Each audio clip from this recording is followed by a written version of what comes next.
Hi, I'm Dr. Mitchell Roslin, Chief of Bariatric Surgery at Lenox Hill Hospital in New York and Northern Westchester Hospital in Mount Kisco, New York. The title of this talk is Revisions. Does the patient fail the procedure or does the procedure fail the patient? This is a copy of a talk that I gave at the American Society for Bariatric and Metabolic Surgery in Orlando in 2011, and I was asked by many of the attendees at the session to see if I could record the talk and place it online. The purpose of the talk is to try to explain some of the physiology behind how bariatric procedures and weight regain or inadequate weight loss following bariatric surgery. The following are a list of my disclosures of the medical device companies that I work with. When I started doing bariatric surgery 17 years ago, I really thought it was simple. I thought when we did a gastric bypass, what we did is we made the stomach small so people were forced to eat less. Then we added an intestinal bypass, so some of what was eaten was passed into the fecal stream. I now know that bariatric surgery is far more complex. The stomach is far more than just a storage organ and actually produces certain hormones that regulate hunger and satiety. As a result, I think concepts like restriction, making the stomach small, or malabsorption, bypassing part of the intestine, are rather simplistic, and instead we need to think of bariatric surgery as gastric and intestinal. What I've learned is that one of the major aspects of the gastric part of the operation is suppression of hunger, especially through reduction in the hormone ghrelin. In addition, instead of a malabsorptive component, probably what the intestinal component of the operation does is it increases the work of digestion, therefore increasing the metabolic rate. Frequently, patients who haven't done well with the various bariatric procedures have been labeled as non-compliant or not following directions. One of the things we have to realize is that if it was simple to follow eating directions, nobody would have ever required bariatric surgery. Another thing that we have to realize is that obesity is not a single disease. Obesity occurs when there's inadequate regulation or an inadequate balance between the amount of energy taken in and the amount of energy that is expended. As a result, the defect can be anywhere in the process, so that no two patients that we see may have the same defect, yet we all treat them similarly. So when somebody doesn't do well with an operation, we tend to say it's because they haven't followed the directions or they're non-compliant. An alternative explanation is that the operation doesn't alter the physiology that caused their obesity and is not effective in their particular case.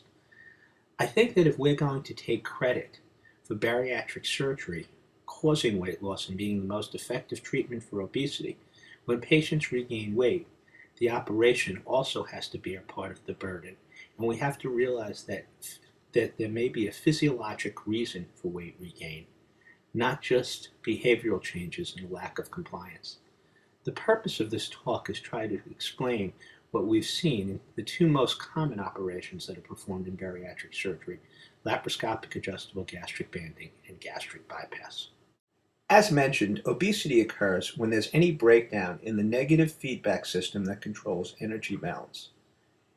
Human energy intake is mainly controlled by hormonal factors. There are several key hormones that control hunger, satiety, as well as early energy and long-term energy requirements. Ghrelin, which is produced predominantly in the stomach, is considered the hunger hormone. PYY, which is produced mainly in the intestine, is considered the satiety or fullness hormone. Insulin is the short-term energy hormone and works along with GLP. Leptin is the long-term energy hormone and is mainly produced in fat cells. But even this is relatively simplistic, and leptin and insulin actually sometimes compete for binding in the hypothalamus of the brain. As a result, a lot of patients who are insulin resistant also have excess leptin, but leptin can't tell the brain that you already have too much fat tissue, so there's a breakdown in that regulation. As opposed to the input for energy intake being mainly hormonal, the output is mainly through the nervous system. When the body wants to conserve energy, it increases the tone of the parasympathetic system, reducing the heart rate and the metabolic rate. And this is what occurs when people try to reduce their caloric intake. When the body wants to produce more energy, it activates the sympathetic system.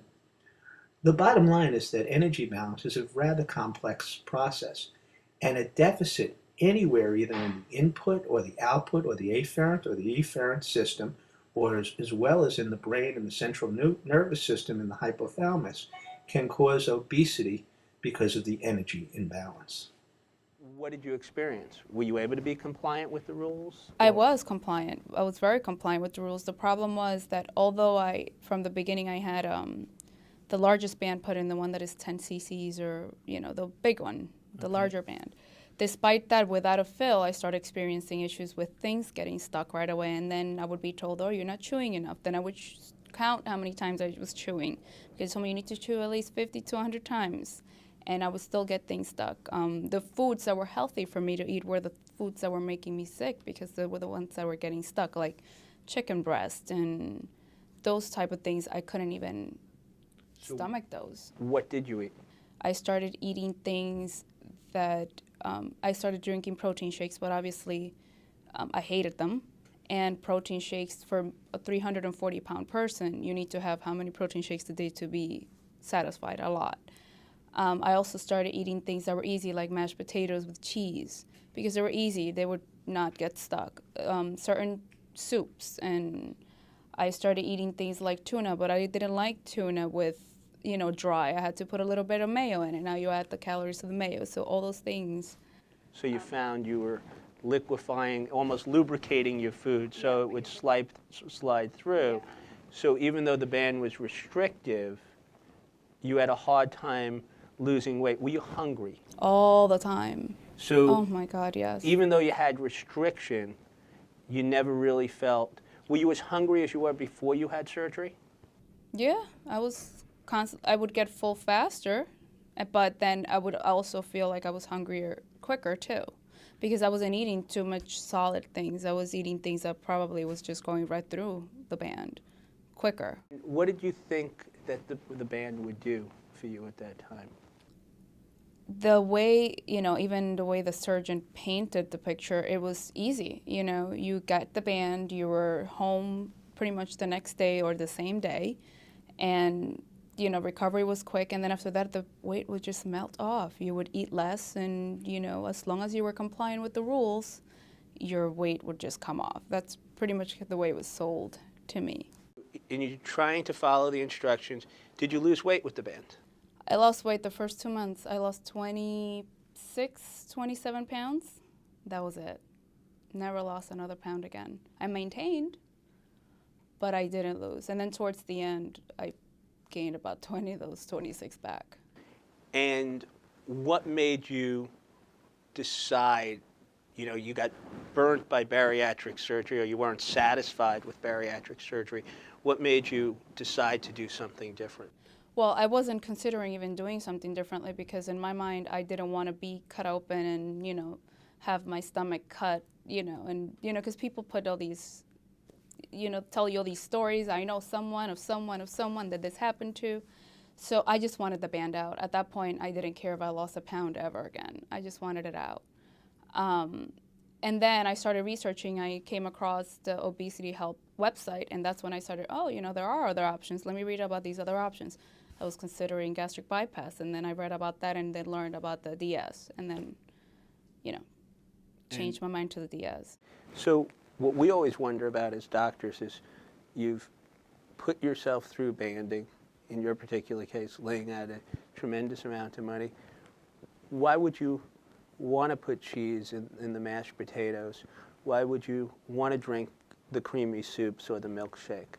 Why would you develop the maladaptive eating pattern? Because, chicken noodle soup doesn't fill you up. A creamy soup is more substantial, and you can actually eat it normal. The tuna with a little bit of mayo will go down better, but that fills you up more than, a juice or for example, a shake. a shake will fill you up a little better than drinking, I don't know, a juice, a protein, one of those protein drinks that is just juice. It's just because you need that fullness feeling that you just can't get. After the banding, you were forced to eat less and forced to eat less solids, but you found yourself practically just as hungry. Well, yeah, and not only that, but you also still have that addiction with food. You still have that relationship with food that you had before. Surgery doesn't change that. Neither does a duodenal switch, though. Well, I don't know what happened, Dr. Roslin. It's a totally different, maybe because I'm not as restricted with the foods that I can eat, because I'm not. You know, I can eat sweets, but since I can now have them, I don't. I don't know. Maybe it's one of those things that you want what you can't have. You know? I don't know.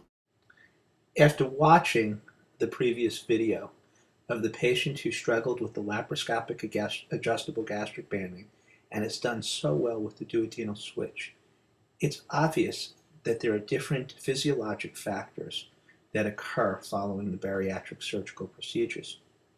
As mentioned, the input for human energy intake is mainly hormonal. Laparoscopic adjustable gastric bands don't reduce ghrelin levels or increase PYY. Thus, it's not surprising that a number of patients are still hungry following laparoscopic adjustable gastric banding. Thus, instead of giving patients labels like non-compliant or suggesting that the patient failed the operation because they didn't work hard enough, we need to understand the physiologic differences that our operations cause. And in addition, we need to begin to gain insight into why the particular patient is obese and what their particular deficit is in energy imbalance. Unfortunately, we're not able to do that at the present time, and we continue to treat patients with these broad operations. But it's really important to realize that failing one bariatric procedure doesn't mean you're going to fail another bariatric procedure. And there's a lot more than just restriction and malabsorption. The most important thing that we can offer our patients in bariatric surgery is hunger suppression. While laparoscopic adjustable gastric banding appears to be an attractive alternative for many patients, it also has limitations. The advantage of banding is the fact that the operation is relatively simple. The early complications and the risk of serious early complications are lower than other bariatric or stapling procedures. The disadvantage of laparoscopic adjustable gastric banding is the results are more variable, and approximately 20 to 25%, if not higher, of patients will be dissatisfied with their weight loss.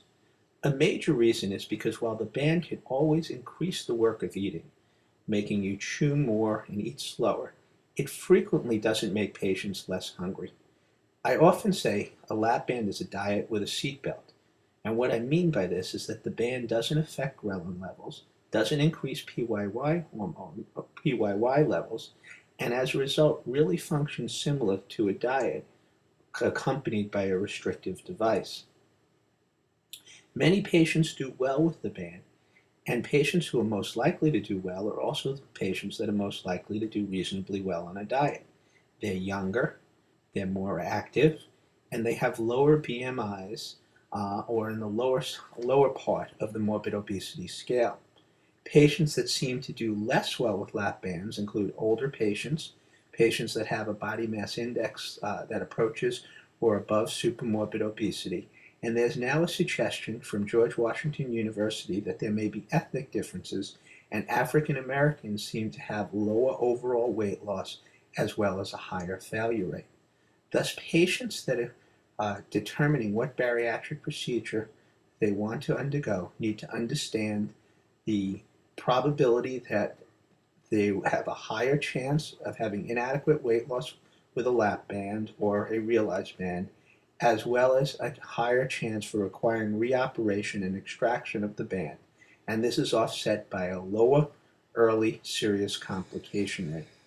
But people have to understand that not all patients that have a lap band have hunger suppression, and in fact a significant amount never ever have any reduction in hunger, or for that matter, satiety. Thus, the major issue with laparoscopic adjustable gastric banding is inadequate weight loss. Another thing that frequently occurs is that we make the band tighter, hoping to achieve restriction or force a smaller amount to be eaten and patients to be less hungry. And what we're successful in doing is creating a high pressure zone. But since patients don't get hunger suppression, they continue to eat, and we see dilation of the esophagus and changes in the motility of the esophagus itself. So when you look at the X-ray on your left side of this diagram, you see tremendous dilatation of the esophagus above the level of the band. When fluid is removed, you can see that the esophagus becomes smaller and the band becomes wide open, but there are still these scalloping figures in the esophagus, which is a signal of a motility disturbance. What you realize is when you make the band tighter, you make it harder to eat, you also make the esophagus work harder, and you take the risk of having permanent motility disorders to the esophagus, but you don't necessarily make patients less hungry. The patient in this picture here actually came to me with the picture on the left because he started to regain weight because he was storing food in that large esophagus. So it's very, very important to understand the role of fills in laparoscopic adjustable gastric banding.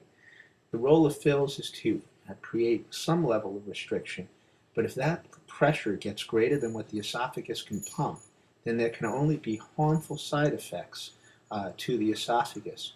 And just making bands tighter does not make all patients less hungry. Frequently on the internet you see something called a green zone, which is a place where people who have bands eat less and are less hungry. Unfortunately, on diagrams the green zone always exists, but clinically it's often very, very difficult to find a therapeutic window where patients eat less, are less hungry, and don't create a high pressure system that has an adverse effect on the esophagus. Whereas inadequate weight loss or extraction are the main problems with laparoscopic adjustable gastric bands, gastric bypass is an outstanding weight loss operation. What I'm not convinced of is that it's a great operation for the maintenance of weight loss. An increasing problem in bariatric surgery is the number of gastric bypass patients that have regained weight 3 to 10 years following the operation. We've done an awful lot of research on this topic and are beginning to form an understanding of why we believe this occurs. Over the course of time, what we see happening is food, or in this case contrast as shown in this diagram, passing immediately from the esophagus into the small gastric pouch and then going straight into the intestine. Food doesn't remain in the pouch long because there's no restriction left between the gastric attachment and the intestinal bypass that was created. As a result, as soon as the patient eats, the food goes into the intestine. With this, you get a rise in satiety factors followed by a rapid fall. Thus, what we believe happens following gastric bypass is there's a return of intermeal hunger, so that when you actually question patients, what you find is that they can still eat less than they did prior to the operation. But the problem is that they're hungry 1 to 2 hours after eating. If they eat foods that are high on the glycemic index or simple carbohydrates, what happens is they have a very rapid insulin response followed by a low sugar, and this makes patients develop a maladaptive eating pattern. So we are seeing numerous patients with gastric bypass that have lost a considerable amount of weight, but approximately 30% of our post-bypass patients we're seeing regaining a significant amount of the weight that was originally lost. And if I asked you how hungry you were 1 year after surgery compared to were you as hungry? No, I never was as hungry as before surgery. I've never had that feeling again. I would get hungry, but not as hungry. Well, what started to happen was, it wasn't so much that that the amount of food at one sitting would increase. What started to happen was the sittings would increase because the food was passing through a lot more quickly and I wasn't staying satisfied as long. So I could literally be sitting at the table, eat a small meal, and then 10 minutes later I would be hungry again. It was passing through. So in a matter of about 2 years, I went from 190 to 230 pounds. Thus, we believe the major problem in gastric bypass surgery is weight regain with a return of intrameal hunger. As a result, it's been our hypothesis that better bariatric procedures would have a valve at the end of the gastric pouch. And we believe the best valve is the pyloric valve, which is the normal valve of the stomach and controls emptying of food in the normal stomach.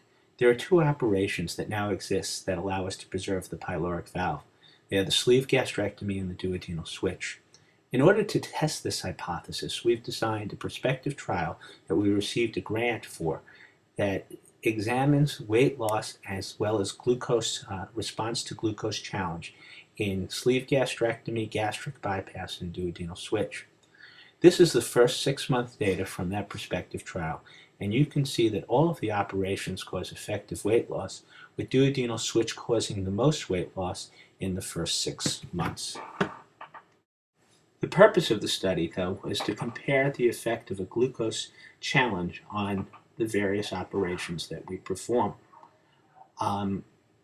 This shows data when glucose is given both preoperatively as well as 6 months following from surgery.